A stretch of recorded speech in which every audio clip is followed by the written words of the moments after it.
ज्ञान ही ज्ञान है, शेष सभी अज्ञान। आत्म शांति का मूल है वीतराग विज्ञान। वीतराग विज्ञान में उत्तम का धरि ध्यान। बने बनेंगे बन रहे वीतराग भगवान। वीतराग विज्ञान ही तीन लोक में सार। वीतराग विज्ञान का घर घर होय प्रसार। अभी आपके अभ्यास क्लास में कुछ प्रश्न पूछ रहे थे। कल आपको 6 पाठ दिए थे, उन 6 पाठों में से कोई भी पाठ आपको यहाँ से पढ़वाया जाएगा, ये बात कही गई थी। आप पर दोहरा भार है, एक तरफ पाठ योजना भी बनानी है और दूसरी तरफ आपको 6 पाठ भी पढ़ाने हैं और जो पढ़ाया जा रहा है वो भी तैयार करना है। यानी कि आपके पास समय बिल्कुल नहीं है, फिर भी कईयों के पास बहुत समय है। जो कि इधर देखो भी क्लास में बाहर खड़े हैं, कितनी देर हो गई, उसके बावजूद भी यही स्थिति है। लेट आना, जल्दी चले जाना, नहीं आना, ये सब अपने आप अपना नुकसान है। तो प्रश्नोत्तर करने के बाद अभी कल 2 क्लासों में से हमने लिए थे पढ़ाने के लिए, बाकी क्लासों से भी आज हम एक एक करके यहाँ बुलाएंगे। 2 3 4 प्रश्न आपसे पूछ रहा हूँ, सबका नंबर लगना चाहिए, ये हमारा रहेगा।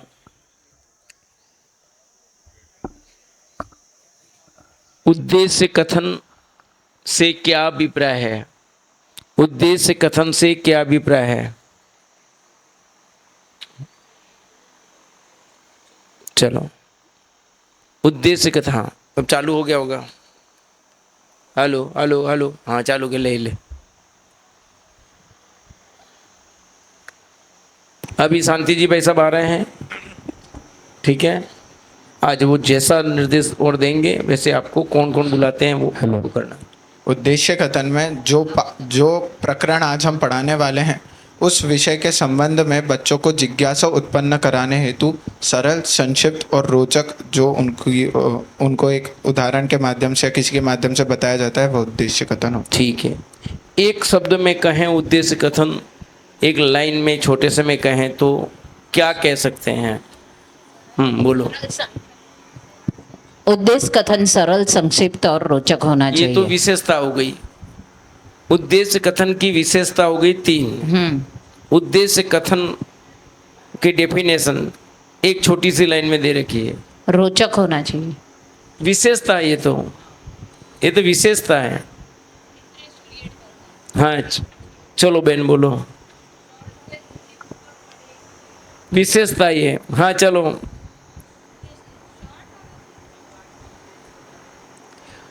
पाठ के उद्देश्य को बताना ही उद्देश्य कथन है। पढ़ो आप अपनी बुक में लिखा है, पाठ उद्देश्य कथन में लिखो, क्या लिखा है?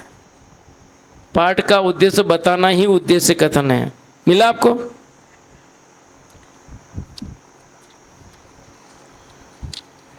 मिला कि नहीं मिला आपको? पेज नंबर 10 उद्देश्य कथन में जाओ, ये लिखा हुआ है, पाठ प्रारंभ करने के पूर्व उद्देश्य बता देना चाहिए, इसको ही उद्देश्य कथन कहते हैं। मिला आपको? पाठ प्रारंभ करने के पूर्व उद्देश्य बता देना ही उद्देश्य कथन है। लाइन मिल गई? अब उद्देश्य कथन कैसा होना चाहिए ये प्रश्न आता है, तो ये सरल, संक्षिप्त, रोचक।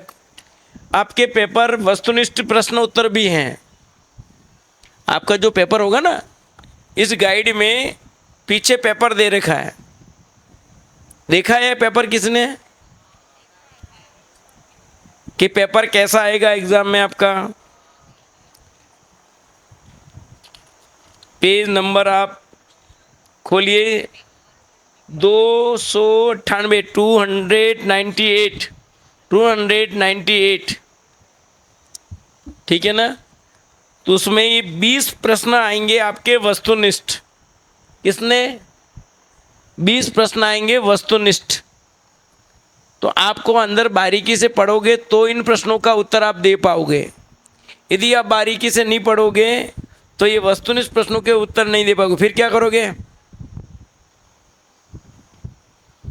फिर आप ऐसे करोगे, वो चीटिंग हो जाएगी, और चीटिंग करना तो पाप है, चोरी है ना। और ना कहने पर भी कर रहे, बिगर मानेंगे नहीं भी पक्का है, क्योंकि हमारी आदत में हो गया है। क्यों गौरव? है ना, लोगों को पाप में भी बैठते हैं, हमें पता है, उसके बावजूद भी हम कई प्रकार का पाप कर देते क्लास में बैठ करके। अनर्थ दंड, मजाक उड़ाना किसकी? दूसरों की मजाक उड़ा रहे हो आप, हंसी कर रहे हो दूसरों की, तो ये पाप है कि नहीं है? और इस पाप का फल क्या आएगा आपको पता है? तो वो भी ध्यान रखना चाहिए। हमने मजाक मजाक में पाप बांध देते हैं और फल भोगना पड़ता रो रो करके, तो इसका ध्यान रखें। तो ये जो प्रश्न है पीछे, वो आपको दे रखे हैं। 20 प्रश्नों में से हो सकता है 5-7 प्रश्न इसी में से आ जाए। आपने 20 प्रश्न आपने ढंग से कर लिए ये वाले, और दूसरा ढंग से पढ़ लिया, तो आपके 20 के 20 राइट हो जाएंगे। एक भी प्रश्न गलत हो ऐसा है ही नहीं, गुंजाइश ही नहीं है। मूल्यांकन और व्याख्या में क्या अंतर है? एक मिनट पंडित जी, हाँ बोलो। ये 20 प्रश्न इसकी क्लास में चर्चा होगी तो हमारा आंसर सही है कि गलत है, करेंगे ना? सॉल्व तो यही करेंगे तो कर रहे हैं हम। हाँ। यही तो कर रहे हैं। मूल्यांकन और व्याख्या में क्या अंतर है? मूल्यांकन और व्याख्या में क्या अंतर है? हाथ नहीं खड़ा करना, मैं सीधे पूछता हूँ। अब हाथ किसी को भी खड़ा नहीं करना है, बिना हाथ खड़े के मैं सीधा पूछता हूँ। जिनके नाम जानो नाम बोल दूंगा, नहीं तो ऐसे इशारे से। मूल्यांकन और व्याख्या में क्या अंतर? मूल्यांकन में हम बच्चों ने क्या मुख्य बिंदु निकाले हैं या ये मोबाइल अपना सभी बंद करके अंदर रख दे साइड में। मूल्यांकन में हम मुख्य बिंदुओं की पे चर्चा करते हैं कि उन्होंने कितने निकाले हैं और उनका क्रम क्या निर्धारित किया, और उसका क्रम निर्धारित करने का कारण क्या है, और कुछ मुख्य बिंदु रह ना जाए उसमें, इस बात का ध्यान रखते हैं, ताकि इससे पता चलता है हमें कि बच्चों को क्या समझ में आया जो वाचन हुआ उसके आधार पे। और व्याख्या में हम खुद समझाते हैं बच्चों को उस आधार पे कि उनको जो समझ में नहीं आया उस आधार पे हम पूरे पाठ को अच्छे से समझाते हैं स्पष्टीकरण में, और व्याख्या के अंदर जो स्पष्टीकरण आता है उसमें। आप जब भी अंतर लिखेंगे तो कैसे लिखेंगे थोड़ा सा समझ लो। नंबर प्राप्त करने की भी कला है। अंतर के लिए ऊपर लिख देंगे अंतर प्रदर्शन, प्रश्न नंबर डालना जरूरी है। जो प्रश्न नंबर है वो प्रश्न नंबर डालो, फिर लिखो अंतर प्रदर्शन। इधर जैसे मूल्यांकन और व्याख्या, बीच में लाइन आने दो। ये अंतर लिखा एक पहला, इधर फिर जबकि। अब दूसरे बिंदु में जबकि इसमें है, मूल्यांकन में क्या होता है, व्याख्या में क्या होता है। अब आप ऐसे अंतर बोलेंगे ना तो आपको खुद को भी समझ में आएगा। अब आप भाषण की तरह उत्तर लिखोगे तो कोई मतलब नहीं है। अभी इन्होंने उत्तर दिया, उत्तर कुछ ठीक है, पर जिस तरीके से आना चाहिए वो उत्तर नहीं आया, क्योंकि लिखने में वो चीज़ आनी चाहिए ना। हाँ, और कौन बोलेगा? पूरा उत्तर बोलना है आपको व्यवस्थित। मूल्यांकन और व्याख्या में अंतर आप बोलेंगे। माइक पहुँचो दे, एक यहाँ दे दो इधर। मूल्यांकन पाठ में छात्रों ने स्वयं क्या समझा यह जानने के लिए जो क्वेश्चन पूछते हैं उसे मूल्यांकन कहते हैं।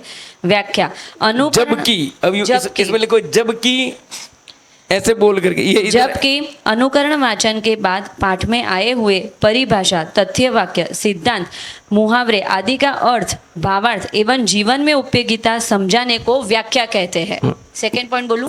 हाँ, अभी तो दो तीन अंतर आएंगे ना। मूल्यांकन, इससे अध्यापकों छात्रों को विषय समझाने का स्तर पता चलता है। व्याख्या, जबकि इनमें व्याख्या के 3 चरण है, मूल्यांकन, संवाद और स्पष्टीकरण। और मूल्यांकन के 5 चरण है। बोलूं 5? नहीं, बोलने की जरूरत नहीं। इसमें आपको लिखना है मूल्यांकन में 5 चरण होते हैं, जबकि व्याख्या में 3 चरण हैं जो कि दोनों भिन्न भिन्न हैं। ठीक है ना? आपको इस तरह से आपको पॉइंट बनाने हैं। आ गया समझ में आंसर देने का? नंबर कौन मेरिट क्यों ले जाता है, उसके लिखने का तरीका, उसकी शुद्धता, ये सब ले जाते हैं। तो इसका आपको ध्यान रखना है। अगला प्रश्न, अनुकरण वाचन में मुख्य बिंदु निकलवाए जाते हैं या नहीं? गौरव, अनुकरण वाचन में मुख्य बिंदु निकलवाए जाएंगे या नहीं? नहीं, अनुकरण वाचन में नहीं निकलवाए जाते, बट अनुकरण वाचन के पश्चात आंसर देने का नियम हमेशा ध्यान रखें, खड़े होकर के देना है किसी को भी। गुरुजी तो खड़े हैं और बच्चा बैठ के ही बोले तो ये भी अच्छे नहीं है, ये इसका ध्यान रखना है। नहीं, अनुकरण वाचन में मुख्य बिंदु नहीं निकलवाए जाते, बट अनुकरण वाचन के पश्चात जो भी मुख्य बिंदु छात्र ने नोट डाउन किए वो पूछे जाते, बट वो व्याख्या में आ जाता है। क्या कहा इन्होंने, कुछ समझ में आया? आदित्य,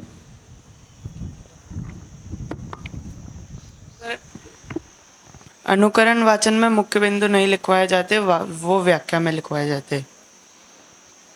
तो क्या किया जाता है? अनुकरण वाचन में मुख्य बिंदु नहीं निकलवाए जाते हैं। अनुकरण वाचन में बच्चों से वाचन करवाया जाता है। आके मैं आया तब से तो तुम नहीं आई हो। आई थी तो बिना पूछे गई होगी, आई हो तो बिना पूछे गई होगी। चलो बैठो बैठो फटाफट बैठो। आई होगी तो बिना पूछे गई हो। हाँ बोलो। अनुकरण वाचन में बच्चों से वाचन करवाया जाता है, जो आज की अन्विति है। तो नहीं निकलाया जाता ना? मुख्य बिंदु मतलब निकालने को कहा जाता है, लिखवाए नहीं जाते। क्या हुआ, कुछ स्पष्टीकरण नहीं हुआ? हुआ आपके? हाँ क्या क्या ना बोलो।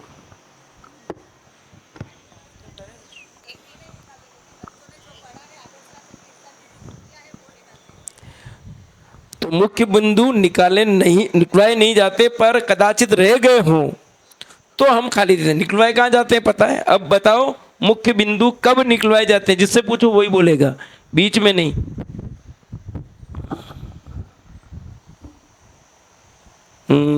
चलो तेरा नंबर हो गया था, आप बोलिए।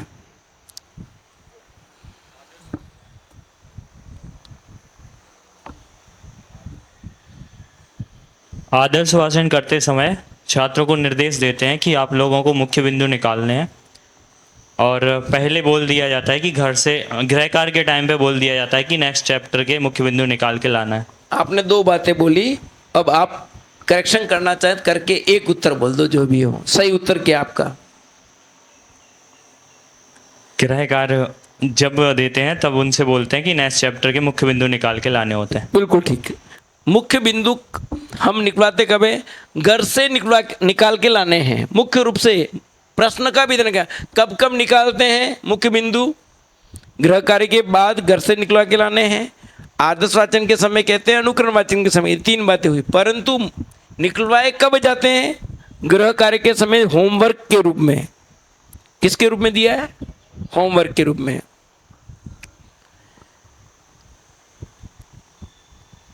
शिक्षक को मनोवैज्ञानिक होना क्यों आवश्यक है? शिक्षक को मनोवैज्ञानिक होना क्यों आवश्यक है?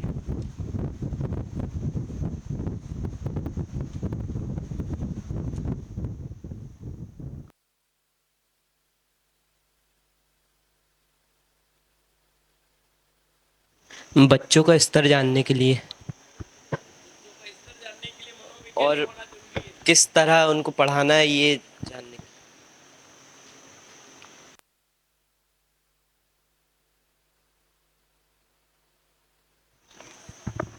बच्चे को विषय समझ में आ रहा है कि नहीं, इसलिए।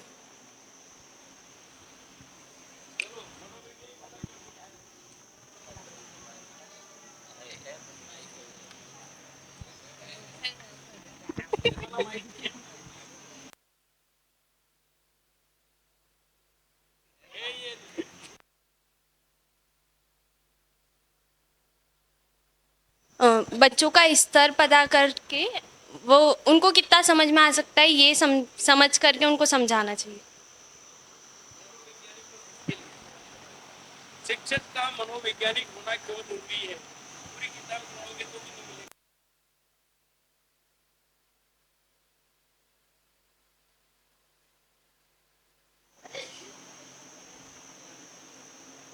बच्चों को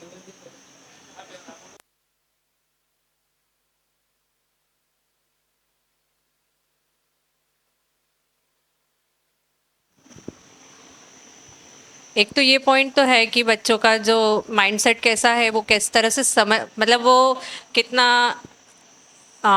एक्टिवली सुन रहा है, उसका स्तर कितना है। सॉरी, याद आया।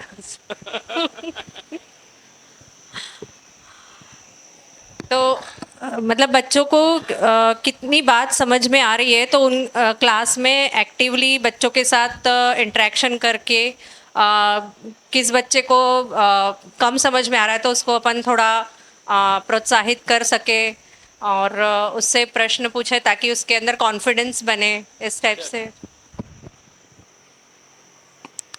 माँ का मनोवैज्ञानिक होना जितना आवश्यक है उतना ही शिक्षक का मनोवैज्ञानिक होना आवश्यक है। यदि वो माँ अपने बच्चे का मनोविज्ञान को समझती है, छोटा सा बच्चा होता है ना, अब उसको दूध पीना है, पानी पीना है, क्या करना है, वो माँ समझ लेती है, जबकि पिताजी बराबर नहीं समझ पाते हैं, दूसरा नहीं समझ पाता है। तो माँ अपने बच्चे के मनोविज्ञान को जानता है, ऐसे बच्चे क्या चाहते हैं, क्या करें, उनके पीछे अब लेट आए तो क्यों आए हैं, क्या रणनीति रहती है, कौन क्या करता है। यदि शिक्षक मनोवैज्ञानिक नहीं है तो वो अपने बच्चों को सही ढंग से शिक्षण कार्य नहीं करवा सकता है, करा ही नहीं सकता शिक्षण कार्य सही, क्योंकि सब प्रकार के बच्चे होते हैं। गुरुजी ढंग के नहीं होंगे तो बच्चे हवा में यूं उड़ा देंगे, कोई कुछ नहीं। गुरुजी तो पढ़ा रहे हैं, वो पीछे बातें कर रहे होंगे, कोई मोबाइल चलाएगा, मोबाइल नहीं होगा तो कोई कुछ करेगा। कौन क्या कर रहा है शिक्षक मनोविज्ञान जानता है, वो ही कर सकता है, बाकी उनकी स्थिति को वो नहीं कर सकता है। नेक्स्ट प्रश्न फिर आपको पढ़ाना है यहाँ पर। अनुकरण वाचन में हमें क्या क्या निर्देश,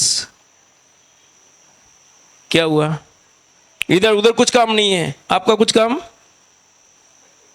ये है मनोविज्ञान। आया समझ में है? आपकी नजर सब पर होनी चाहिए, कौन क्या कर रहा है। अनुकरण वाचन में कौन कौन से निर्देश दिए जाते हैं? हित,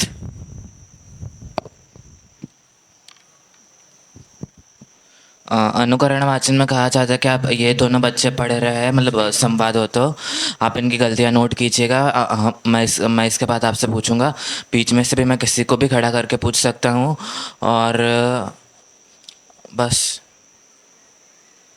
उसने पढ़ा दिया, उसके बाद तो कोई निर्देश है? अभी इन लोगों ने कुछ गलती की हो तो बताइए, हम इसको सुधारते हैं। ABC में आएगा ना, आपने लिखे होंगे, पाठ योजना बनाए ना, उसमें आपने निर्देश लिखे। तो ये आपकी पाठ योजना जो बना रहे हो वो बता देता हूँ। फर्स्ट अभी पाठ योजना वो 18 नंबर की है। एक पाठ योजना हम कल और देंगे आपको, वो 12 नंबर की होगी। एक पाठ निर्देश बनाना है, वो 6 नंबर का है। 14 नंबर का आंतरिक मूल्यांकन होगा, जिसमें आपके जो टीचर हैं पढ़ाने वाले, वो टीचर आपकी उपस्थिति के आधार पर, आपके व्यवहार के आधार पर, आपकी उपस्थिति कितनी है उसके मार्क्स हैं, उसमें आपका व्यवहार कैसा है, आप समय पर आ रहे हैं या नहीं आ रहे हैं, वो सब चीज़ें। डेली उपस्थिति तो हुई पर आप लेट आए हो तो उसके हिसाब से अन्य सब चीज़ें देकर 14 मार्क्स आपके क्लास टीचर के हाथ में हैं, वो देगा।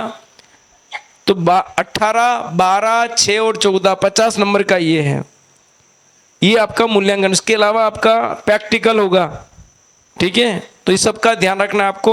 अभी जो लेसन बना दिया आपको आज रात्रि तक दे दे, फिर भी नहीं बनाओ तो कल सुबह तक आप जमा करा दें, ठीक है। 18 नंबर का ये, उसमें से पहले जो आपने लिखे हैं सारे प्रस्तुतिकरण सारांश तक आप चले गए पूरे, वो 6 नंबर के, फिर प्रथम अन्विति के 3, द्वितीय अन्विति के 3, तृतीय अन्विति के 3 और एक अन्विति, कुल 4 अन्विति बनाई आपने। तो 3-3 नंबर की 4 अन्वितियाँ हैं, ठीक है। इस प्रकार के नंबर हैं। तो कोई सोपान छोड़ दिया तो आपके नंबर कट जाएंगे, सोपान पूरे हैं, सब सही लिखा है तो पूरे में पूरे नंबर मिलेंगे, कोई नंबर काटने वाला नहीं है। आपका काम बढ़िया है, व्यवस्थित है तो पूरे नंबर मिलेंगे। तो अंतिम एक प्रश्न पूछ करके यहां बुलाएंगे हम आपको। समापन मूल्यांकन में कब हम प्रथम वस्तुनिष्ठ में जो प्रथम सोपान का प्रयोग करते हैं वो कब हम समापन मूल्यांकन में करेंगे? प्रश्न समझ में आया? नहीं आया? इनके आ गया? हाँ, प्रश्न समझ में आ गया? इधर नहीं आया। जो वस्तुनिष्ठ में जो प्रथम सोपान लगाया जाता है उस सोपान का प्रयोग समापन मूल्यांकन में कब करेंगे? अब क्लियर? फिर प्रश्न समझ में आ गया? आपके समझ में आया प्रश्न भाई साहब? वापिस बोलो प्रश्न। वस्तुनिष्ठ प्रश्न में जो प्रथम सोपान होता है उस प्रथम सोपान का प्रयोग समापन मूल्यांकन में कब करेंगे? क्लियर? बोलो। तीसरे सोपान से प्रश्न करेंगे। मेरा प्रश्न है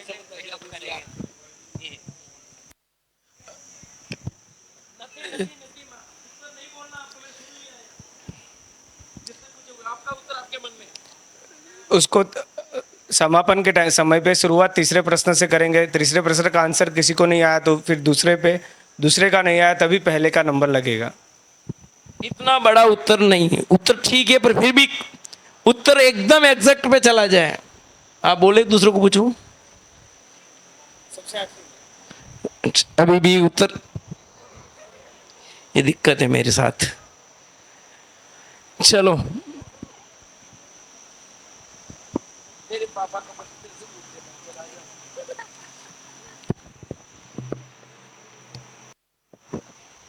अगर वो जो स्टूडेंट्स होते हैं उन्हें अगर आंसर ना आए तो हमको पहले सोपान से पूछना होता है।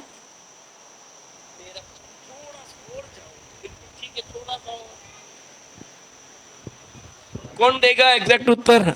एक हाथ हो रहा है, नहीं आता है? नहीं, हाथ बैठे ही रहोगी, ऐसे थोड़ी हो गया। चल बोल।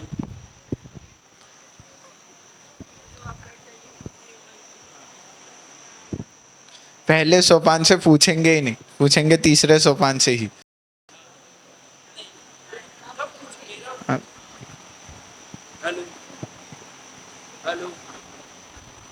हेलो, मेरा प्रश्न ये है, अभी भी आप अच्छी तरह प्रश्न समझ लीजिए। जो बेटा प्रश्न समझ में आ जाना चाहिए। वस्तुनिष्ठ में प्रथम सोपान जो लगाया जाता है उस सोपान का समापन मूल्यांकन में कब प्रयोग करेंगे?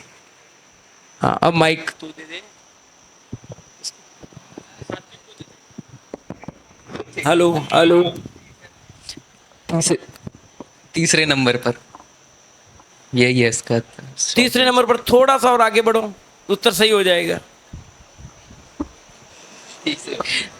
तीन तो उधर दे दो, उन मैन को दो। चलो, क्या कहते हैं?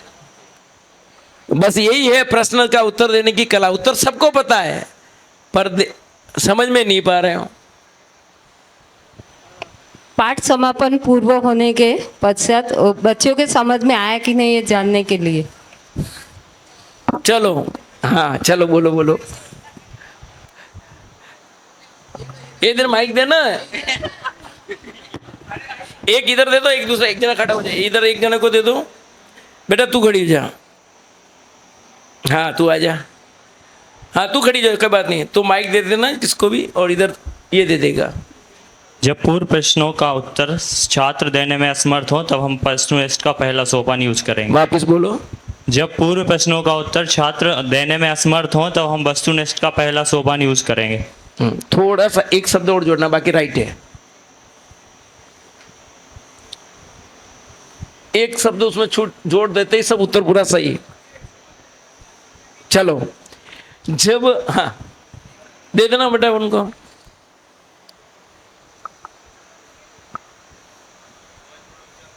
समापन मूल्यांकन में कठिनता से सरलता की ओर जाते हैं, इसीलिए जो सोपान वहाँ पहला ये नहीं, सुनो ध्यान से। इसने बोला जब वह द्वितीय सोपान से द्वितीय तीसरे से शुरू कर रहे हैं, तीसरे का उत्तर नहीं आता दूसरे में जाते हैं, और दूसरे का नहीं आएगा तब पहले में जाएंगे। तो पहले का, अब मैंने पूछा पहले का उत्तर कब, जब दूसरे सोपान से उत्तर नहीं आएगा तब पहले सोपान पे जाएंगे। आगे समझ में आ गया?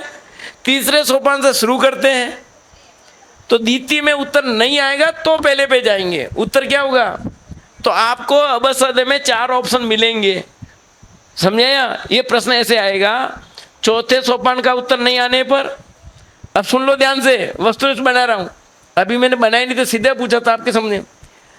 चौथे सोपान का उत्तर नहीं आने पर, तीसरे सोपान का उत्तर नहीं आने पर, दूसरे सोपान का उत्तर नहीं आने पर, या कोई भी सही नहीं है, तो उत्तर क्या होगा? दूसरे सोपान का उत्तर नहीं आने पर। अब क्लियर?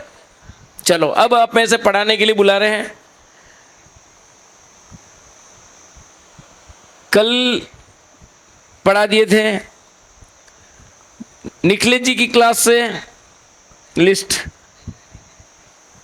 किसके पास है? निखिलेश जी की उपस्थिति उनके पढ़ा दिया था? नहीं, मेरी क्लास से पढ़ाए थे कल, और संयम भैया की क्लास से ही पढ़ाए थे, 2 की क्लास से ही पढ़ाए थे, संयम की क्लास और मेरी क्लास से। निखिलेश जी के से कौन कौन आया था? ये एक आया था, और चलो लाओ लिस्ट दे दो, सबके उपस्थिति की लिस्ट दे दो, सभी अपनी उपस्थिति दे दो क्लास की, आपकी भी दे दो।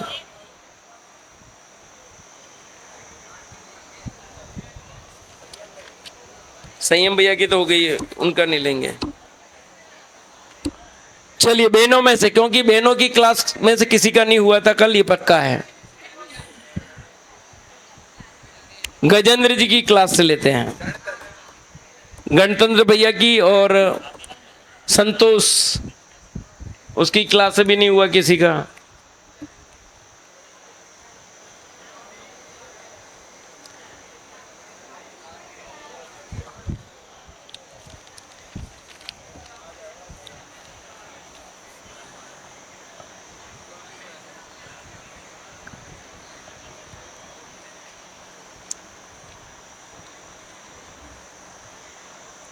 नियति जैन, नियति जैन कौन है?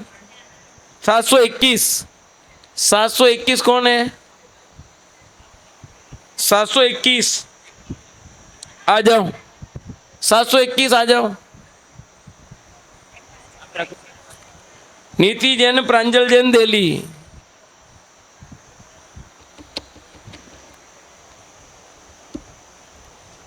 है क्या नहीं?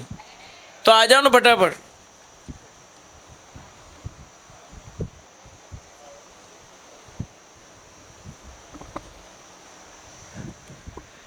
छह पाठ कहते, 6 पाठों में से कोई भी पाठ मैं बता दूं?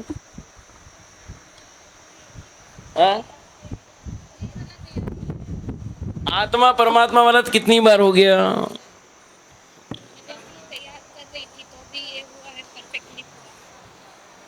एक ही पार्ट पे चलते रहेंगे, दूसरे पार्ट तो कभी होंगे ही नहीं तैयार फिर।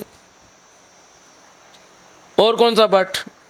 चलो 2 पार्टों में से कोई पार्ट लो, एक आत्मा परमात्मा वाला नहीं, अब दूसरा पार्ट।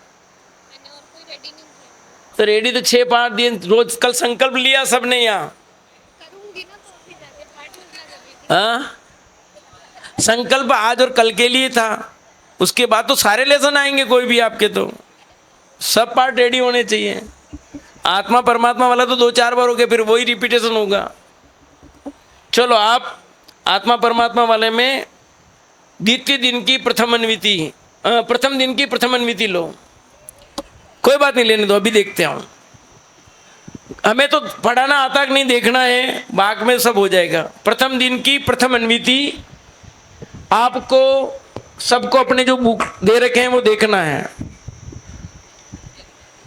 सबको नोट करना है। रोल नंबर 721 डाल दीजिए आप, 721। ये इसके भी मार्क्स हैं आपके, ध्यान रखना। आपने नोट किया, आपके कितने न मार्किंग किए कि नहीं किए आपके। आप ये मत समझना इसके नंबर नहीं है, आप जो त्रुटियां निकाल रहे हैं उसके मार्क्स हैं वापस। यस, करा शुरू। आत्मा परमात्मा वाला पाठ प्रथम दिन की प्रथम नीति, कहाँ से कहाँ तक ले रही हूँ प्रथम नीति, ये बता दो।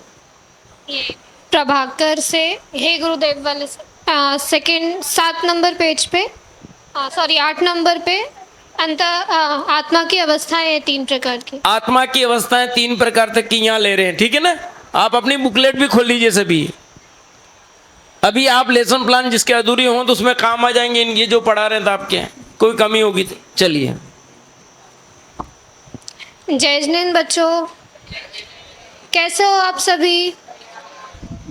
कल हमने जो पाठ पढ़ा था देव स्तुति, मैं उसमें से अभी आपसे कुछ प्रश्न करूंगी, आप सभी उसे रिवाइज कर लीजिए। सभी अपनी बुक निकाल लीजिए, रिवाइज करना स्टार्ट कर दीजिए।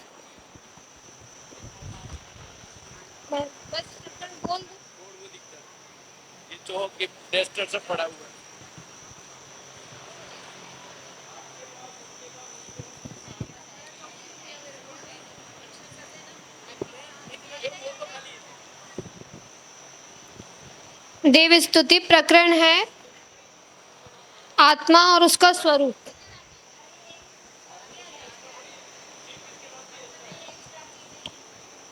चलिए, आप सबने रिवाइज कर लिया, आप अपनी बुक्स बंद कर दीजिए।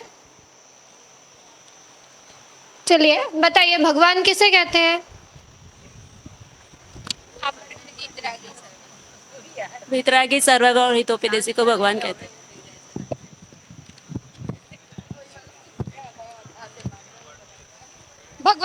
भगवान की स्तुति से हमें क्या लाभ है।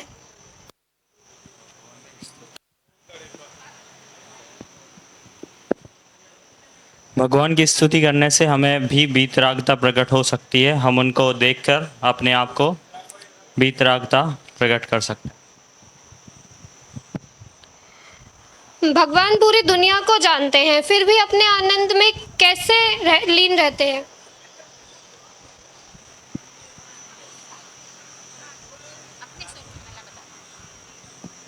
क्योंकि उनका स्वभाव ज्ञाता, वो वितराग सर्वज्ञ और हितोपदेशी है और उनका स्वभाव ज्ञाता दृष्टा है।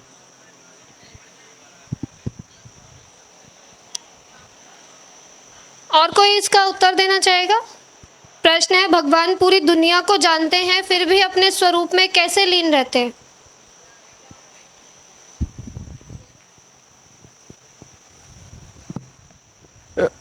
क्योंकि वो दुनिया की तरफ नहीं, अपने निजानंद में ही रहते हैं, निजानंद रसलीन, इसलिए वो खुशी रहते हैं।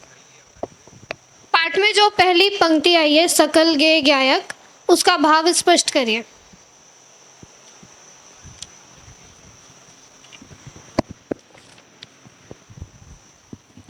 सकल ज्ञेय ज्ञायक, सकल अर्थात समस्त, ज्ञेय अर्थात जानने योग्य। तो जानने योग्य जितनी भी समस्त वस्तु इस जगत में है, उन सब के जो ज्ञायक हैं, ऐसे हमारे देव हैं, उनकी स्तुति यहाँ पर की जा रही है।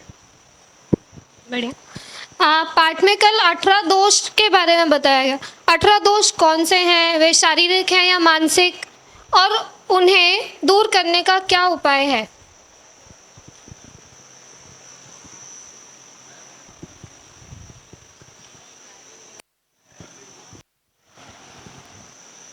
जन्म जरा तृषा क्षुधा विस्मयारथ खेद रोग शोक मद मोह भय निंद्रा चिंता स्वेद राग द्वेष अरुमरण जुत ये 18 दोष ना ही होत अरहंत के सो छविलायक मोक्ष। ये 18 दोष के नाम हैं। अरहंत भगवान को 18 दोष नहीं होते हैं। ये मैंने पूछा, ये दोष शारीरिक है या मानसिक। चलिए, अब आप सभी अपना चैप्टर निकाल लीजिए, बुक खोलिए, पार्ट 2 आत्मा परमात्मा, पेज नंबर 7।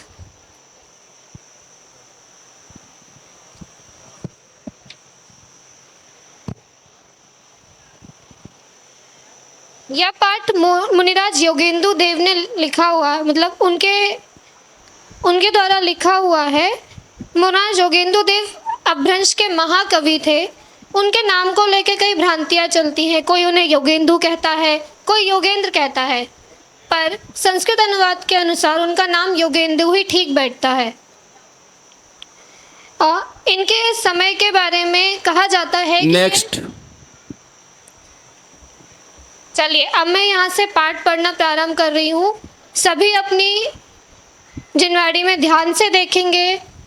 मैंने कल मुख्य बिंदु निकाल के लाने कहा था, यदि किसी ने नहीं निकाले हों अभी भी तो मुख्य बिंदु नोट करेंगे। मैं जैसा वाचन कर रही हूँ वैसा ही किसी से भी वाचन करने बोल सकती हूँ, तो सब ध्यान से सुनेंगे।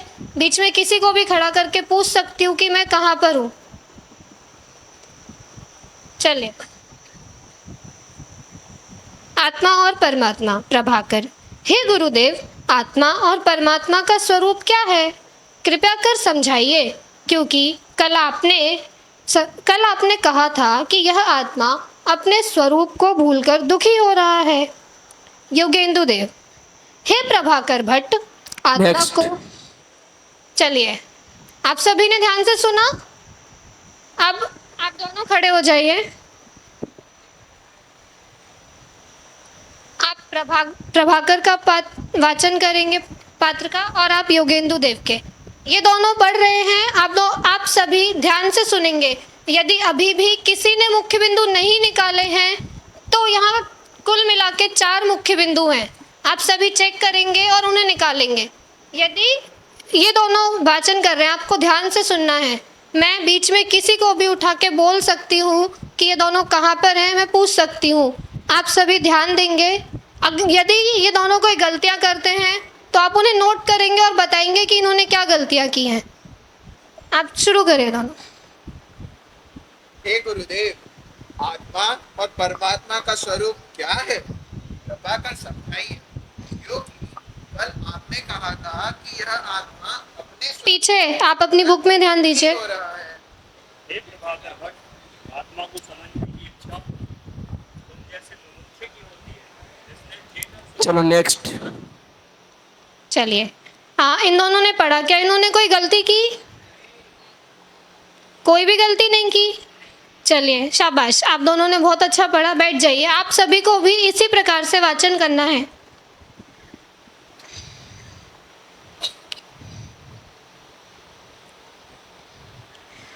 चलिए, आप बताइए कि आप सभी ने इसमें से कितने मुख्य बिंदु निकाले। आपने कितने मुख्य बिंदु निकाले हैं? 3। आपने? 4। आपने? 4। 5। आपने 3 मुख्य बिंदु निकाले हैं। वे कौन कौन से हैं? आत्मा परमात्मा का स्वरूप क्या है? आत्मा परमात्मा का स्वरूप क्या है? तीनों बोलने। आत्मा को कैसे समझा जा सकता है? मुमुक्षु किसे कहते हैं? मोक्षु किसे कहते हैं? ये पूरी परिभाषा मुख्य बिंदु है, तो आप पूरा बिंदु बोलेंगे।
आत्मा अपने स्वरूप को भूलकर ही दुखी हो रहा है। आपने ये वरीयता क्रम का निर्धारण किस उससे किया है, किस उद्देश्य? सबसे पहले मैंने ये लिया है कि हम अपना परमात्मा पद कैसे प्राप्त कर सकते हैं, उसके बाद आत्मा का स्वरूप क्या है उसके हिसाब से लिया है, और उसके बाद थर्ड पॉइंट लिया। थर्ड पॉइंट ऐसे ही सारे पॉइंट्स लिए हैं। इन्होंने जो वरीयता का क्रम बनाया है, क्या आप सभी उस क्रम से सहमत है? किसी को लगता है क्या कोई और बिंदु इम्पोर्टेंट है, उसे पहले आना चाहिए? ये पेज नंबर 8 पे आप में से किसी ने उससे नहीं बोला?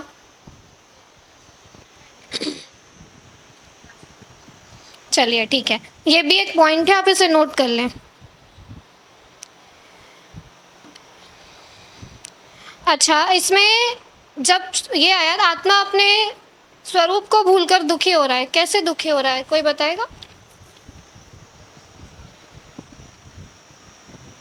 आत्मा का स्वभाव जानना देखना है, आनंद में रहना है, लेकिन वो ये ना करते हुए बाकी चीज़ें कर रहा है और इसी कारण से दुखी रह रहा है। वो अपना ये जो स्वरूप है वो नहीं जान रहा है। मोक्ष की इच्छा करने वाले मुमुक्षु। इसमें आत्मज्ञान शब्द है, आत्मज्ञान शब्द का क्या तात्पर्य है?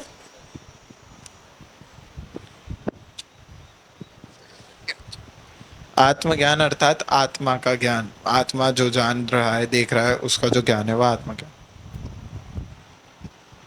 चलिए, अब हमने यहाँ पढ़ा आत्मा अपने स्वरूप को भूलकर दुखी हो रहा है। हमने पहले भी आत्मा का स्वरूप क्या है, जानना देखना है ना? अगर हम उसको भूल जाते हैं तो हम दुखी होते हैं। किस प्रकार? जैसे एक बालक है, वह मेले में गया और वह खो गया वहाँ, उसे अपना नाम नहीं पता, अपने माँ बाप के बारे में कुछ नहीं पता, तो वह रोएगा, दुखी होएगा। क्यों? क्योंकि उसे अपने बारे में खबर ही नहीं है। ऐसे ही जब हम अपनी आत्मा का स्वरूप भूल जाते हैं, हमारा स्वरूप मात्र जानना देखना है, तो हम राग द्वेष मोह आदि विकारी भाव करते हैं, जिस वजह से हम दुखी होते हैं।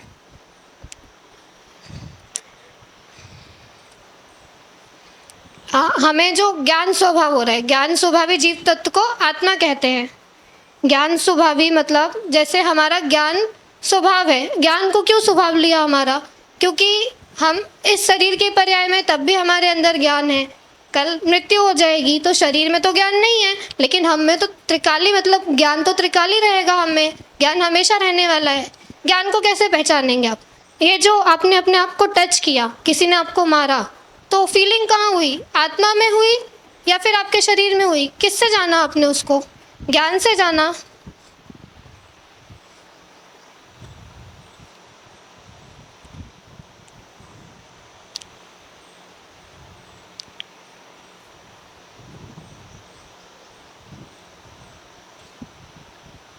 एक मिनट बस। चलिए, अब आप सभी अपनी नोटबुक निकाल लीजिए। मैं कुछ प्रश्न उत्तर लिखवा रही हूँ, आप उन्हें लिखिए।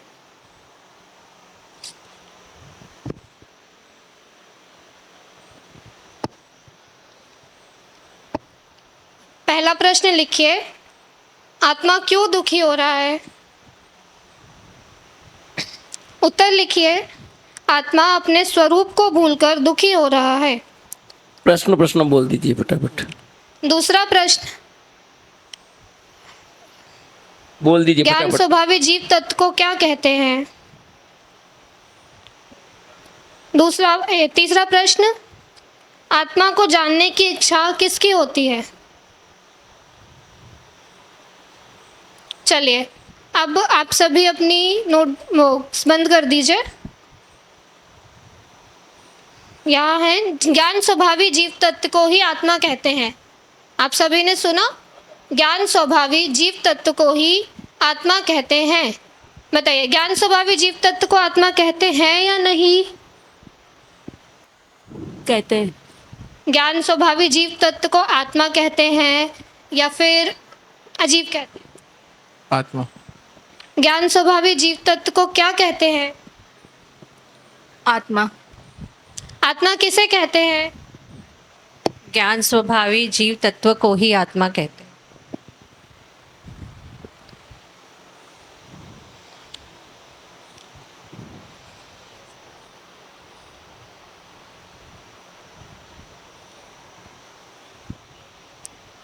अगला प्रश्न है, जैसे रोबोट भी सुनता है, देखता है, हम उससे कुछ बोलते हैं तो वो काम भी करता है, तो क्या रोबोट को जीव कहेंगे, आत्मा कहेंगे, उसको जीव कहेंगे क्या? उसमें ज्ञान है? नहीं कहेंगे। क्यों नहीं कहेंगे? क्योंकि उसमें जानने देखने की शक्ति नहीं है, मतलब सुख दुख का अनुभव नहीं कर सकता, इसलिए उसे। हाँ। अब मोबाइल रख दो। वो उसमें प्रश्न है इसलिए बस। अच्छा, कोई व्यक्ति है, वो क्रोध कर रहा है, उसे बहुत गुस्सा आ रहा है, अब आप उसको कैसे समझाएंगे कि क्रोध करना उसका स्वभाव नहीं है? उसका स्वभाव क्या है? जानना देखना ही उसका स्वभाव है।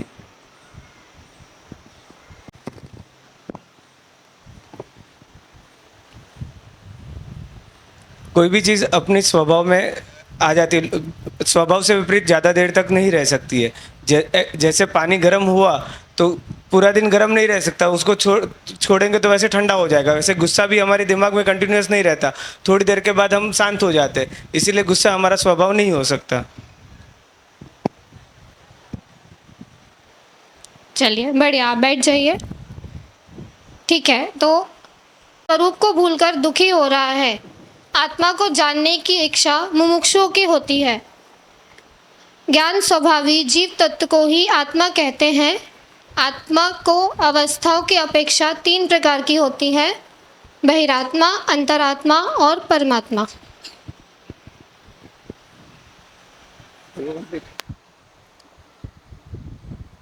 चलिए एक माइक दे देना जिसको। आप बता सकती हैं आपने क्या त्रुटि की पहले? नहीं, आप बता। नहीं, चलो कोई बात नहीं। इन्होंने, हम सोपानवार चलेंगे, पहले सोपान के बाद में हम जनरल बात करेंगे। पहले सोपान भाई, सबसे पहले बोर्ड कार्य है, हाथ किसी को खड़ा नहीं करना है। बोर्ड कार्य संबंधी कोई त्रुटि हुई है? हाँ बोलो आप। हाँ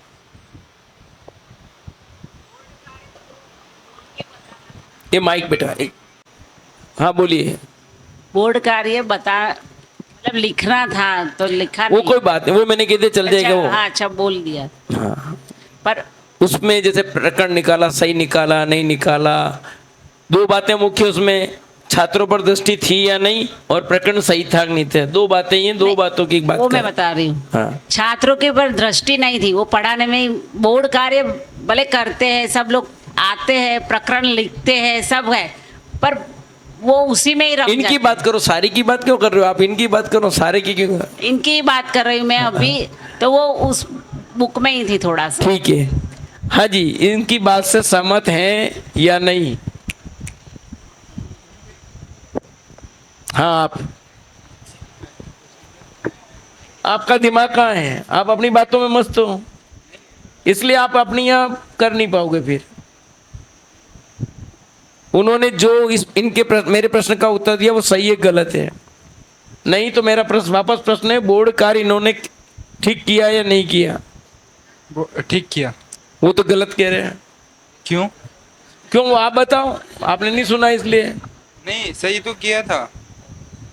चलिए, हाँ इधर। सही किया। सही किया।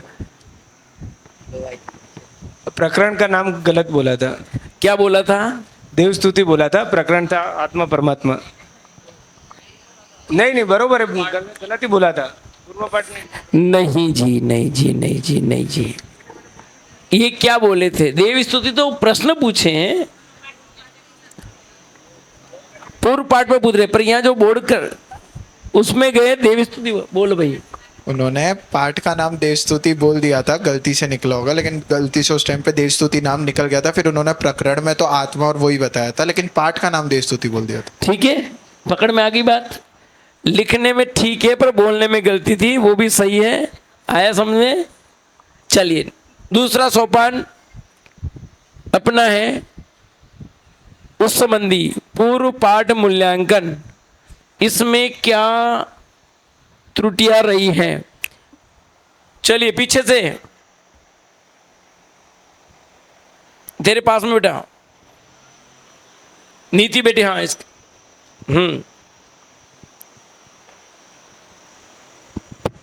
मेरे को नाम पता नहीं इसलिए मैं इशारे से बोलूंगा। हाँ, पूर्व पाठ मूल्यांकन में जीवन उपयोगी प्रश्न नहीं थे। नहीं थे। नहीं। इनकी बात से जो सहमत हो हाथ खड़े कर लो पूरी क्लास में से।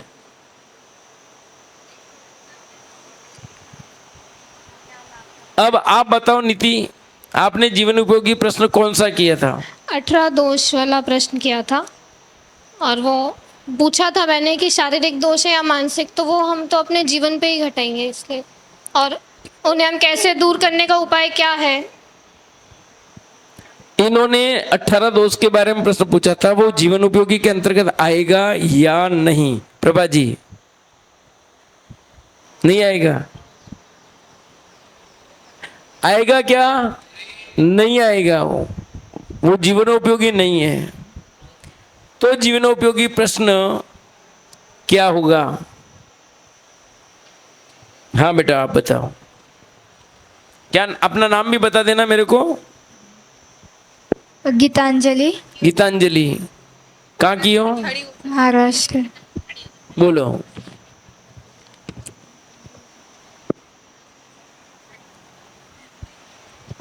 जीवनोपयोगी प्रश्न इन्होंने जगह था दोस्त, इसके बाद इन्होंने और बात कही कुछ, वो जीवनोपयोगी में आएगा कि नहीं आएगा? नहीं।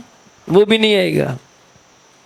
इन्होंने अगला जो प्रश्न पूछा, क्या पूछा पता है? पहले तो पता है इन्होंने क्या पूछा? नहीं नहीं, इधर नहीं, इधर नहीं, उधर बात नहीं। हाँ इधर से। इसने जीवन उपयोगी जो प्रश्न कह रहे हैं वो सही है कि नहीं? आप बैठ के कोई, अभी तो बाकी है आपका। नहीं। बाद वाला जो प्रश्न पूछ रही हैं वो जीवन उपयोगी में आएगा कि नहीं आएगा? नहीं आएगा। क्यों? क्या प्रश्न था वो बता दो चलो। 18 दोष कौन से? अरे इनसे पूछा मैंने, आपने बोला 18 दोष वाले ही पूछा था कि 18 दोष जीवन उपयोग में आएगा कि नहीं, आपने ये पूछा था। ये नहीं, उसने जो दूसरा प्रश्न पूछा था जीवन उपयोगी कह रहे वो आएगा कि नहीं आएगा? 18 दोष से संबंधित दूसरा प्रश्न पूछा उन्होंने, वो प्रश्न आएगा कि नहीं आएगा? आएगा। वो क्या पूछा वो बता दे। ये हमारी हालत है, हम अपने उपयोग को स्थिर बिल्कुल नहीं कर रहे हैं। पीछे इतना बुढ़ापा तो नहीं आया अभी, थोड़ा सा आया है अभी। तो जीवन उपयोगी प्रश्न संबंधित ये कह रहे दूसरा प्रश्न। अब बोलो दूसरा प्रश्न जो वापस आपने पूछा। जो पूछा था कि 18 दोष को मतलब कौन कौन से हैं, शारीरिक है या मानसिक, और उनको दूर करने का पूछा था। और कुछ बोला था आपने? मैंने बोला था ये कुछ कोई पता नहीं है। नहीं याद है, बोलती हूँ। तो बार बार मोबाइल पे क्यों जा रही हो? हाँ, मैंने पूछा था ये 18 दोष को दूर कैसे कर सकते हैं हम। ठीक है, अच्छा किया था थोड़ी सी। अब पता लगा आपको?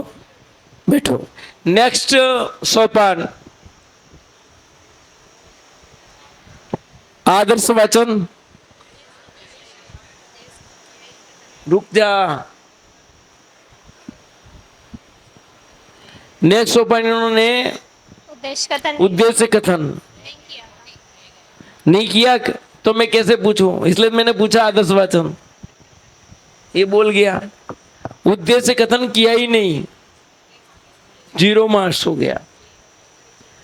नेक्स्ट उसके बाद आदर्श वाचन, उसके पहले हाँ आधार परिचय इन्होंने कर दिया था, उसमें ठीक था, मैं नेक्स्ट कर दिया था। आदर्श वाचन में क्या कोई कमी रही या नहीं रही? अनुभव नहीं रही सर। कोई रही थी? नहीं, बिल्कुल कंप्लीट। हाँ, उनने सारा निर्देश दिया था। हाँ बेन ने आपो તમારું નામ શું છે? वैशाली जैन। कहाँ से? मैं सागर मध्य प्रदेश। तो हिंदी में बोलना पड़ेगा मेरे को, फिर मेरे को बोलना पड़ेगा कौन सी बुंदेलखंडी। इन्होंने आदर्श वाचन में प्रभाकर और प्रभाकर ऐसे नाम से संबोधित किया था, वो नहीं बोलना पड़ता, सीधा बोल। हाँ, ये बहुत बड़ी त्रुटि थी इनकी। आदर्श वाचन मैंने जानबूझ के करा रहा हूं मैं। जो संवाद के पात्र के नाम है वो आपको नहीं बोलने हैं, आया समझ में? वो नाम नहीं बोलने, बल्कि आपको अपनी टोन को चेंज करना है, गैप करना है, ऐसा कोई करना है जिससे समझ जाए कि दोनों संवाद अलग अलग हैं। ये बहुत महत्वपूर्ण चीज़ है, आपको क्लास में पढ़ाते वक्त भी ध्यान रखना है। जब बच्चों को पढ़ाओगे वास्तव में उस समय भी ध्यान रखना, ठीक है? ध्यान में आ गया? बाकी निर्देश सारे दिए थे, सब कुछ किया था, बस इनकी महत्वपूर्ण त्रुटि थी। अनुकरण वाचन में त्रुटि, गौरव कोई भी नहीं, बैठे बैठे उत्तर हो गया खत्म। अरे मैंने उत्तर, प्रश्न का उत्तर खड़े होके दिया जाता है। जिनके बुढ़ापा आ गया हो या कुछ तकलीफ हो वो खड़े मत होना, उसके लिए माफ है। जैसे मेरे जैसा व्यक्ति कोई खड़ा नहीं हो पाए चलेगा। नहीं, कोई त्रुटि नहीं। कोई त्रुटि नहीं हुई? कोई बता सकता है कोई त्रुटि इसमें? जो पढ़े थे वो बता सकते हैं क्या दोनों? वो त्रुटि तो नहीं है पर त्रुटि थी, कोई बता दे तो। पढ़ने वाले बता। हाँ, उन्होंने जब हम पढ़ रहे थे उसके बीच में ही किसी बच्चे को टोक दिया था तो फ्लो भी टूट गया था। हाँ, वो नहीं। आपने इनके निर्देशों का पालन किया था अक्सर सा? हाँ। इन्होंने क्या निर्देश दिए थे? उन्होंने निर्देश दिया था कि आप प्रभाकर हैं और आप योगेंद्र देव हैं। आम एक साथ निर्देश दिए थे इन्होंने कुछ, कोई पकड़ पाए तो ही पकड़ पाएगा, वो गलती नहीं है, पर इनके निर्देशों का पालन नहीं होना भी गलती है। कोई पकड़ पाए तो पकड़ लो। हाँ बोल। इन्होंने बोला था कि ये पढ़ रहे हैं यहाँ पे खड़े होके और मैं भी इनसे पढ़वाऊंगी। वो शब्द की त्रुटि थी, वो खास नहीं है।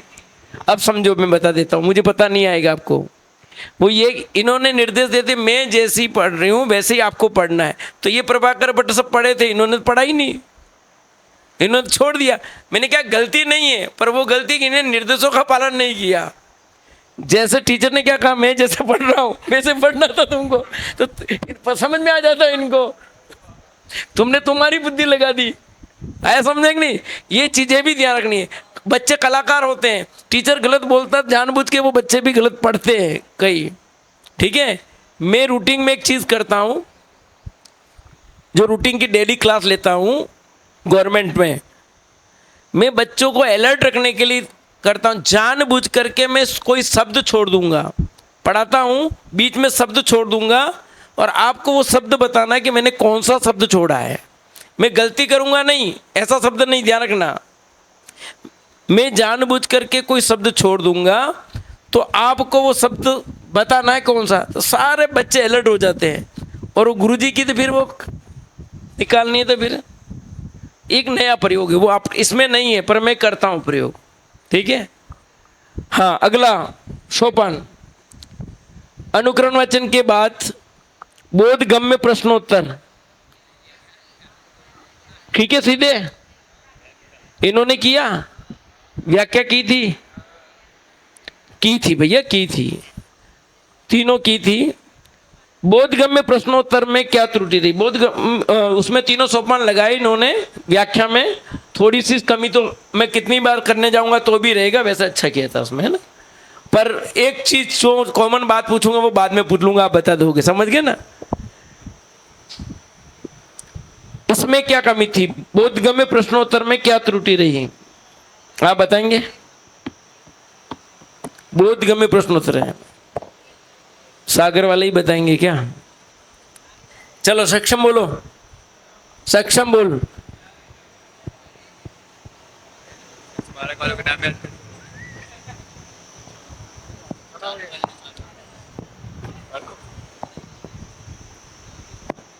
जहाँ तक इनने कॉपी नहीं खुलवाने का कहा था और कॉपी निकलवाने का भी नहीं कहा था। बोला है, सब तो बोला है। पीछे ध्रुव, हाँ 2 ध्रुव हैं, यहाँ तो ही है। हाँ वो वाला ध्रुव, पीछे वाला ही।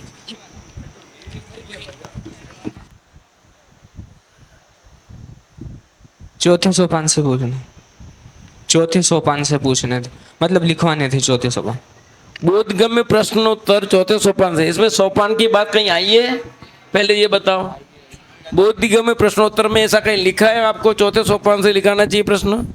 इसमें कहीं सोपान की कोई बात ही नहीं, इसलिए गलत है प्रश्न। तो इसमें कहीं सोपान की बात ही नहीं है।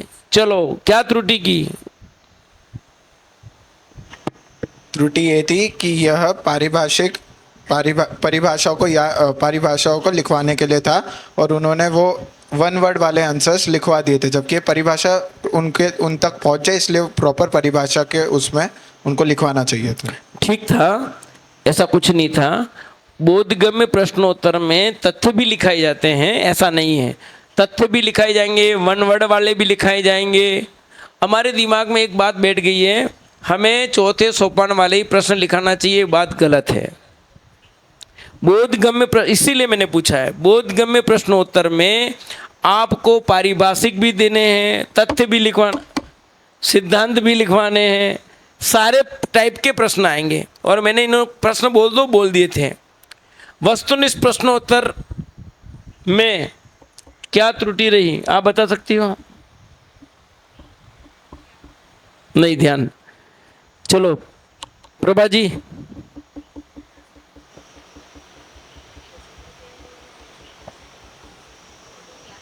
आप बताओगी?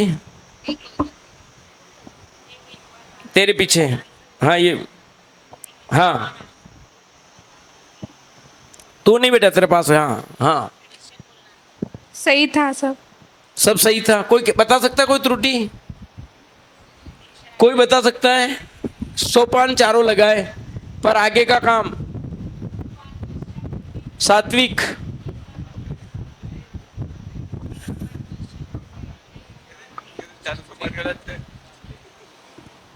सहमत हूं मैं। सब सही था। आप बेन बोल रहे हैं वो बात है नहीं, बोलो તમે તમાર પગ भी हल्को થઈ જાય। हाँ, પ્રશ્ન બોલી અને જવાબ બોલવાનો હોય ને પછી પ્રશ્ન પૂછવાનો હોય છે 4 સોપાન। बराबर। और मुझे पता तुम नहीं बता पाओगे, अब मैं बता देता हूं। हम क्या करते हैं कि एक प्रश्न के 4 सोपान लगा दिए और सीधे व्याख्या पर चले जाते हैं। हम भाषण पर और जीवनोपयोग भी चले, जबकि प्रश्न बहुत सारे हैं आपके। ये तो एग्जाम, आपको जब तक नहीं कहा जाए नेक्स्ट, तब तक दूसरे प्रश्न पे आपको सोपान लगाने हैं। 4 लगो 3 लगे, जो भी लगे वो आपको करने हैं। आया समझ में? जब आप प्रैक्टिकल करोगे इस बात का ध्यान रखना। समझ में आया? क्या कहा बताओ मैंने उन्हें? सूरज जी की पोती, नाम तेरा बेटा क्या है बता दे? क्या नाम है आपकी बेटी का? आत्मी। ठीक है, अब आत्मी से दोस्ती हो गई ना, इसलिए पूछ रहा हूँ। जो पारिभाषिक वस्तुनिष्ठ क्वेश्चंस होते हैं उसमें अगर एक परिभाषा का हो गया फिर दूसरी परिभाषा का भी करना होता है, जब तक जो टीचर होता है वो नेक्स्ट ना कहे। हाँ, और वो कह देगा आपको शुरू करना है दूसरे प्रश्न का भी। ख्याल में आ गया?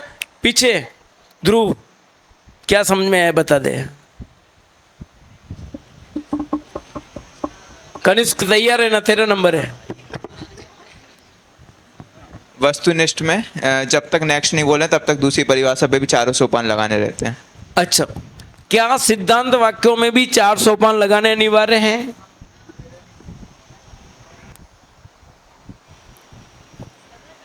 लगा सकते हैं, जैसे बड़ी परिभाषा। लगे तो लगाना, नहीं लगे जबरदस्ती खींचतान नहीं करनी, ये ध्यान रखना। एक सामान्य सा नियम बताया है, हर बात में 4 नियम लगेंगे ही जरूरी नहीं है, हर बात में 7 बुले निकले जरूरी नहीं है, जबरदस्ती खींचतान नहीं करनी, ये ध्यान रखना है। अगले और कोई त्रुटि इसमें? वस्तुनिष्ठ में नहीं है, लेकिन उसके बाद सारांश कथन के बाद इन्होंने एकदम बंदी कर दिया। अभी तो इसमें चल रहा था, अपन सोपान नहीं चेंज हुए। ठीक है, उसके बाद सारांश कथन किया इन्होंने, उसके बाद कोई सोपान लगाने थे इनको या नहीं? अब बोल तू। उसके बाद कोई सोपान लगाने तो नहीं थे, लेकिन उनको एकदम से ख़त्म भी नहीं करना था। उनको ऐसा बोल देना था अभी 5 मिनट का ब्रेक है, ऐसा करके कुछ करना नहीं। इन्हें क्या करना था? आप, हाँ, सागर वाली बहन गीत नाम भूल गया वापस, सागर याद रहा, नाम भूल गया। इन्हें अगली अनविति स्टार्ट करनी थी। हाँ, द्वितीय अनविति स्टार्ट करनी थी।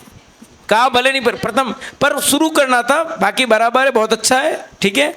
ये इनके बहुत अच्छा पढ़ाया है, अच्छी, परंतु सामान्य जो भूले थी कुछ वो बता नहीं। बेटो बेटा बहुत अच्छा पढ़ाया है, अच्छी मेहनत की, इनके लिए तालियां। और आत्मविश्वास पूरा था, आत्मविश्वास पूरा था, आवाज़ साफ थी, अच्छी मेहनत की, परंतु कुछ सामान्य जो कॉमन त्रुटियां, 3 चीज़ें जो बिंदु है शिक्षक के उनमें, और 9 पॉइंट वाले में अब कोई त्रुटियां हो तो वो बतानी। ये तो होगी सोपान संबंधी। अब आपके 3 जो शिक्षक की विशेषता है और 9 जो बिंदु है उनमें रुक जा, अब तो रुक जा। कनिष्क, अदे तैयार है ना? नहीं थी वैसे तो कोई, कुछ भी नहीं था। सुयोग,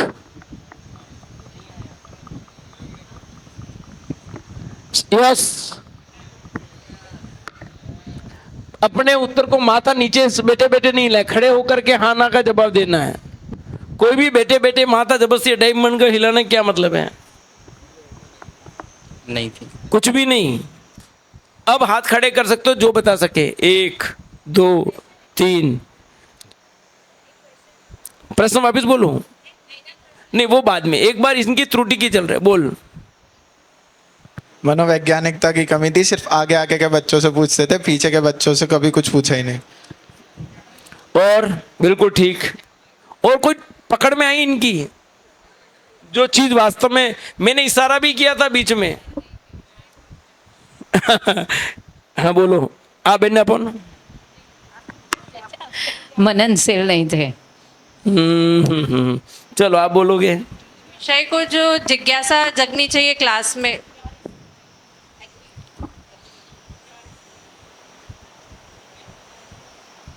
तेरे पकड़ में आया, मैंने कोई उत्तर बोला।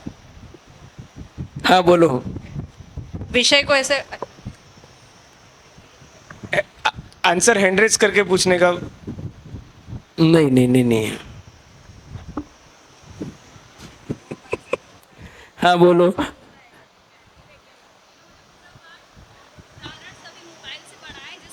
इम्पैक्ट पड़ता है। इन्होंने सभी उत्तर और उदाहरण सभी मोबाइल से देखकर पढ़ाए हैं, जिससे गलत असर पड़ता है। ठीक है, मोबाइल का प्रयोग नहीं करना चाहिए। ठीक है, इन्होंने हर बात में बार बार अटक रहे थे और मोबाइल का प्रयोग हो रहा था। जहाँ अटके, जैसे सर्प को काटता कौन है? नेवला। तो क्या जैसे उसकी सूंघ खमती फटाफट जाता है, वो सूंघ के लाता है फिर आता है। तो ये थोड़ी कमी, बाकी अच्छी तैयारी थी। हमें मोबाइल का प्रयोग नहीं, अपने खुद की तैयारी, सेल्फ अपने माइंड में रहना चाहिए। क्या प्रश्न पूछना है, क्या दिमाग, आप जितना अपना पर्चे का प्रयोग कागज पे लिख करके कोई खास बिंदु आप ला सकते हो। प्रश्नोत्तर है, बोधगम्य प्रश्नोत्तर आप लिख करके ला सकते हो। उसमें निर्देश है, देखो, बोधगम्य प्रश्नोत्तर आप बना करके घर से चार्ट बना करके लेफेट पे लिख के ला सकते हो, पहले आकर के यहाँ लिख सकते हो, ये सब है। परंतु आप सारी चीज़ें आप हर एक बिंदु मोबाइल पे चलते जाओगे तो आप सफल शिक्षक नहीं हो। बहुत अच्छा पढ़ा है वैसे। अब चलते हैं दूसरे नंबर।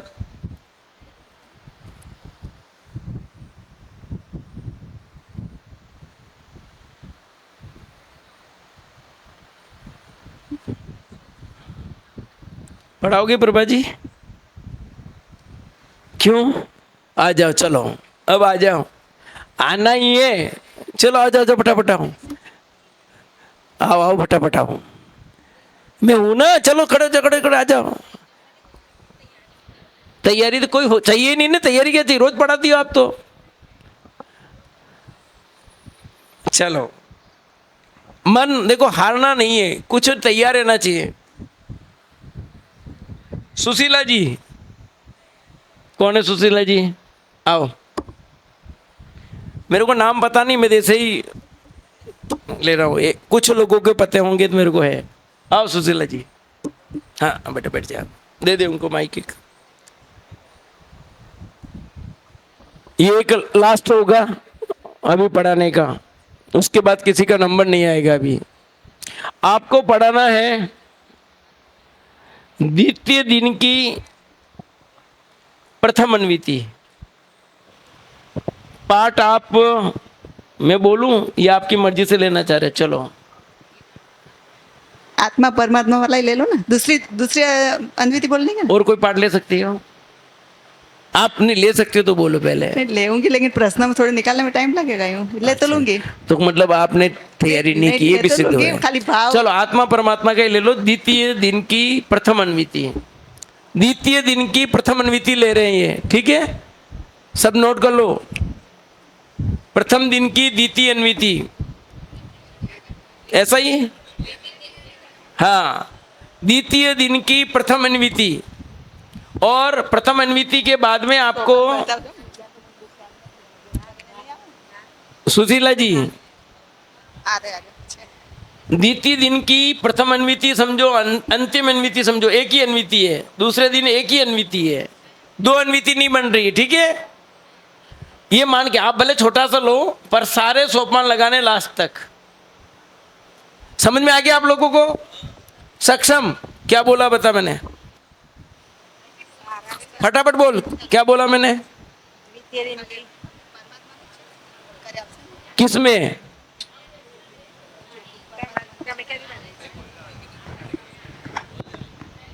द्वितीय दिन की पहली अन्विति में सारे सोपान लगाने हैं। हाँ, अंतिम अन्विति मान लीजिए, ठीक है? एक ही अन्विति है, पढ़ाइए। यस, ये निर्देश दें जैसा भी आपको करना है और ध्यान रखना है। सभी को सादर जय जिनेन। आप इनके रोल नंबर है 725 नहीं, कल अपन ने आत्मा परमात्मा वाला पाठ पढ़ा था। एक मिनट रुको, 726 रोल नंबर 726 नोट करें, कॉपी पे नोट कर लो, कोई दिक्कत नहीं। आप अपने जिसके पास नहीं हो तो नोटबुक पे नोट कर लीजिए अपने जो त्रुटियां हैं नोटबुक में।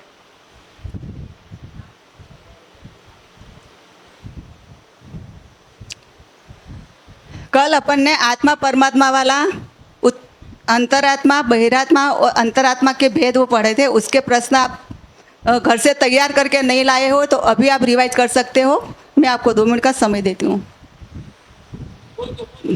बोलो। प्रकरण परमात्मा और परमात्मा के भेद। अब सब अपनी अपनी कॉपी बंद कर दे। मैं कुछ प्रश्न पूछती हूँ, आप हैंड रेज करेंगे और जवाब देंगे।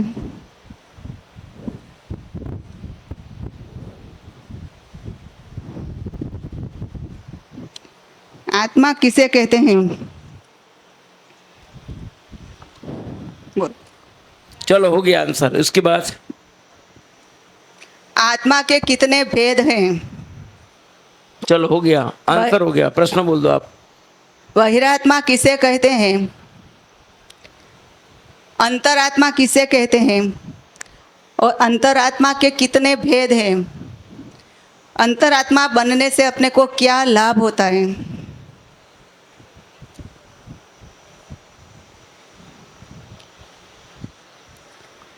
हाँ, नेक्स्ट अगला करो।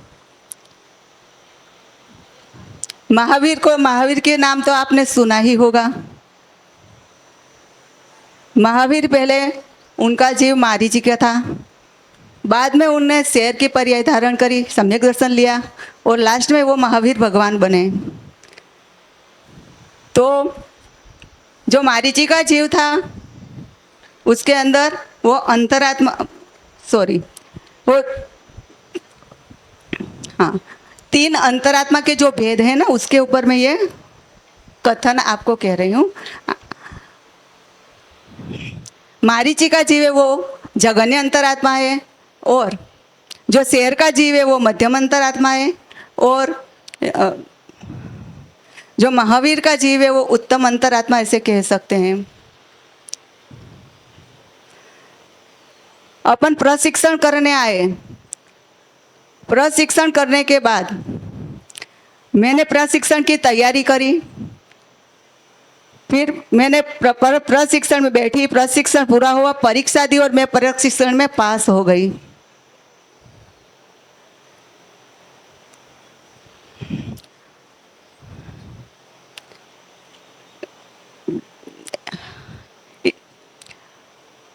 जो मैं प्रशिक्षण देने आई वो चौथा गुण स्थान मध्यम अंतरात्मा। प्रशिक्षण की तैयारी कर क्लास में मैंने बैठी तो वो 5 से 11वां गुण स्थान मध्यम अंतरात्मा, और परीक्षा मैंने दी, पूर्ण करी प्रशिक्षण, वो क्षीण 12वां उत्तम अंतरात्मा 12वें गुण स्थान वर्ती। चलो आज हम परमात्मा का पाठ पढ़ेंगे। बच्चों, आप मंदिर में तो जाते ही होंगे, तो भगवान का नाम भी तो आपने सुना होगा ना। भगवान कैसे बनते हैं, तो आपको थोड़ा ऐसे भाव आसन तो होगा ही। तो चलो अपन आज देखते हैं परमात्मा का स्वरूप। मैं यहाँ से पढ़ती हूँ, आप सब अपनी बुक्स में ध्यान रखेंगे। मैं कभी भी किसी को खड़ा होकर पढ़ा सकती हूँ, और आप पॉइंट भी निकाल सकते हो। बीच में कोई बातें नहीं करे और पुस्तक में बराबर ध्यान रखें। आज की अनुमति प्रभाकर योगिंदु देव है, वहाँ से अपने को लास्ट तक देखने का है। योगिंदु देव, प्रत्येक आत्मा सुखी होना चाहता है। परमात्मा पूर्ण निराकुल होने से अनंत सुखी है।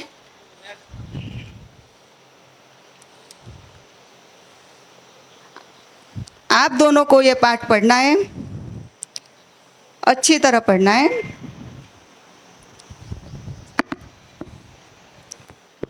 पढ़ो।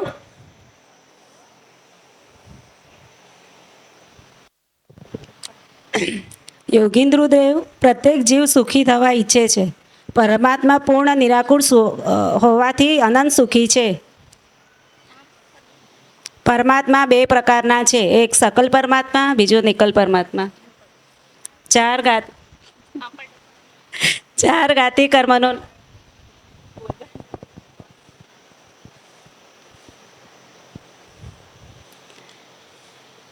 क्या इन्होंने कुछ त्रुटि करी क्या? कोई बता सकता है?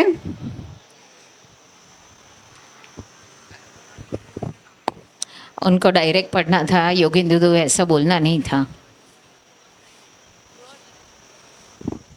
और कोई कह सकता है दूसरी क्या गलती थी? चलो मैं ही बता देती हूँ। मैंने 2 जन को पढ़ने का बोला था, लेकिन एक ही जन ने पढ़ लिया। ऐसा नहीं करने का था।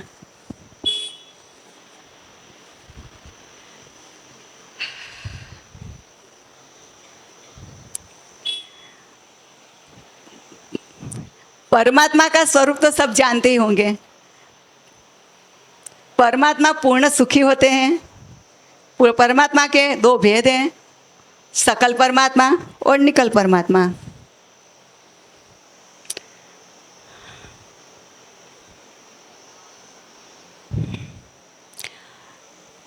सकल परमात्मा किसे कहते हैं?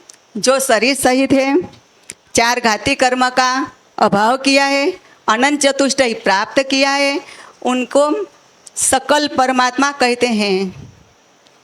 सकल का अर्थ है स मीन्स सहित, कल मीन्स शरीर। जो शरीर सहित है उसे सकल परमात्मा कहते हैं।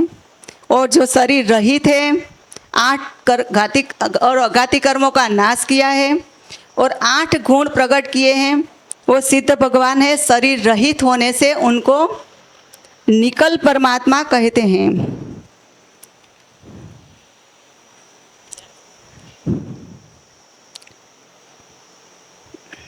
शरीर सहित परमात्मा को सकल परमात्मा कहते हैं या नहीं?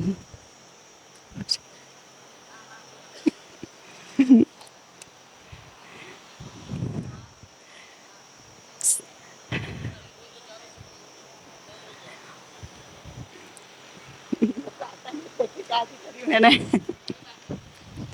सकल परमात्मा, शरीर सहित परमात्मा को सकल परमात्मा कहते हैं या निकल परमात्मा कहते हैं? शरीर सहित सकल परमात्मा को क्या कहते हैं? सकल परमात्मा किसे कहते हैं?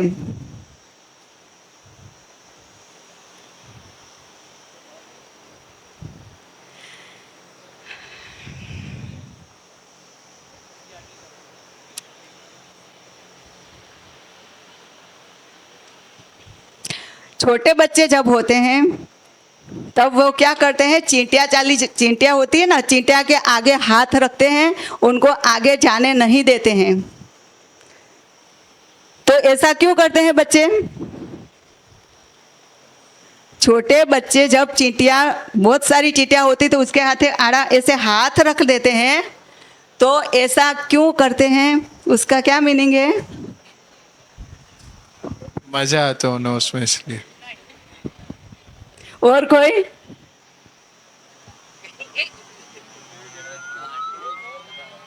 वो चींटियों को रोकने के लिए। और किसी को आता है इसका आंसर?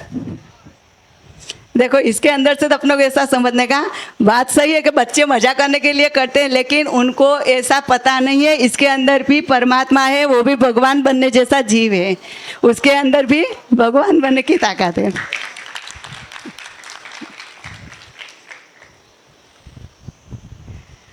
मैं शिखर जी की यात्रा करने गई। शिखर जी के ऊपर स्वर्णपत्र कूट में बैठी थी, तो वहां पर डायरेक्ट समोसरण दिखा मेरे को।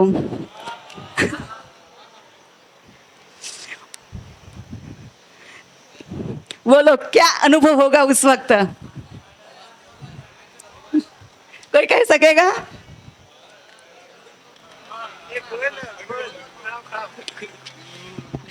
बहुत अच्छा आनंद होगा। मेरे को जो आंसर चाहिए वो नहीं मिला।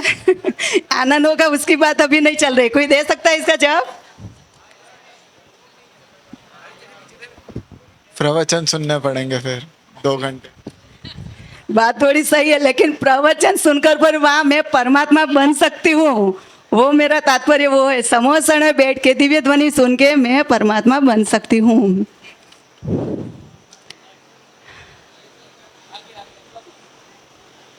याद करना पड़ेगा मेरे को पंडित जी।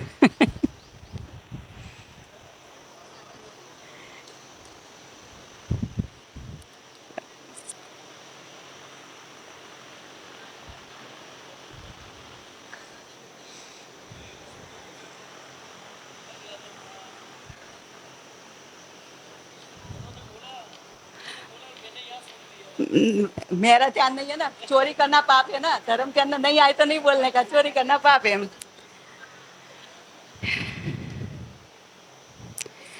आत्मा किसे कहते हैं? प्रश्न खाली बोल, नहीं जवाब नहीं पूछ रही हूँ, सबको नहीं। हाँ। आत्मा के भेद कितने हैं और परमात्मा के भेद कितने हैं?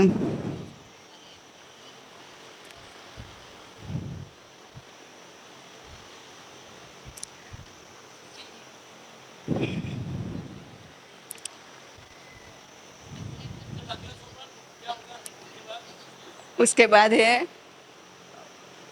मूल्यांकन प्रश्न है, वो 5 चरण, वो तो मैं भूल गई हूँ। अभी मैं लास्ट वाला समापन, वो मूल्यांकन ऊपर प्रश्न, बहुत गम्य प्रश्न के बाद वस्तुनिष्ठ है ना, वस्तुनिष्ठ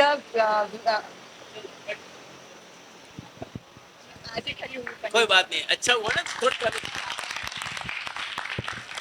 हेलो, देखो अब कमियों की तो तुम्हारे पास लिस्ट लंबी हो गई होगी बहुत सारी। देखो कमियां तो इनको खुद को पता लग गया है कि मेरी तैयारी पूरी नहीं है, और बिल्कुल प्रारंभ से लेकर देखा जाए तो बहुत सारी त्रुटियां हैं, फिर भी इन्होंने आने की हिम्मत की और प्रयास किया, उसके लिए इनके लिए जोरदार तालियां।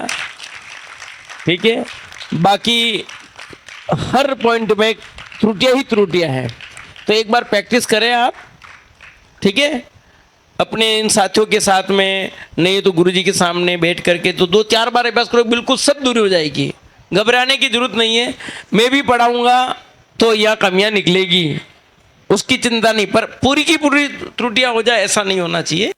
एक आधी त्रुटि, 1-2 त्रुटि चलेगी, हो सकती है, पर इतना भी पूरा गोलगप्पा हो जाए, ध्यान में नहीं आ रहा सोपान कौन सा लगना, तो ठीक नहीं है। तो ये चीज़ें आपको देखनी है।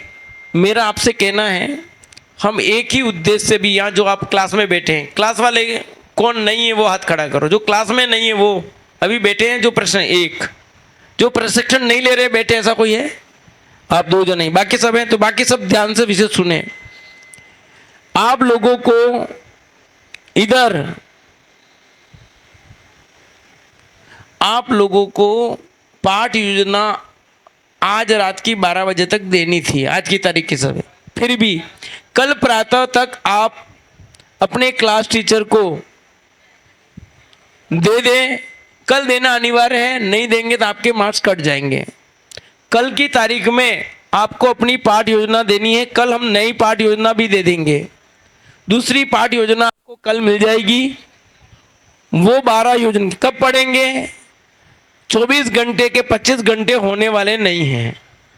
इन 24 घंटों में 6 घंटे की क्लास है, 6 घंटे सोने के 12 घंटा, और 12 घंटा और है आपके लिए। उसमें 6 घंटा आपके नहाना धोना खाना पीना जाना सब समझ लो। उसके बाद 6 घंटे हो रहे हैं, उसमें पढ़ना लिखना सब करना है। आगे समझे? 6 घंटे क्लास के आपके लिए प्रवचन अनिवार्य नहीं है। प्रवचन में आप बैठते भी नहीं हो, छूट है। कोई बैठता होगा बाकी नहीं बैठते हैं, कोई, मैंने कह दिया, कोई बैठता होगा बाकी नहीं बैठते होंगे। तो प्रवचन में आपके लिए छूट है, अन्य सब कार्यक्रम में छूट है। आपके लिए तो अनिवार्य है 6 घंटे की क्लास अनिवार्य है, बाकी 18 घंटे का यूज आपको करना है अधिक से अधिक। तो सबकी पाठ योजना कंप्लीट बन जाए। पेज आपको चाहिए, कम पढ़ रहे हो तो गौरव जी से प्राप्त कर ले रहे, ठीक है? तो सभी एक साथ जय जिनेन्द्र। और अंतिम मंगलाचरण अपन रोज कर रहे हैं, तो कर लीजिए एक साथ।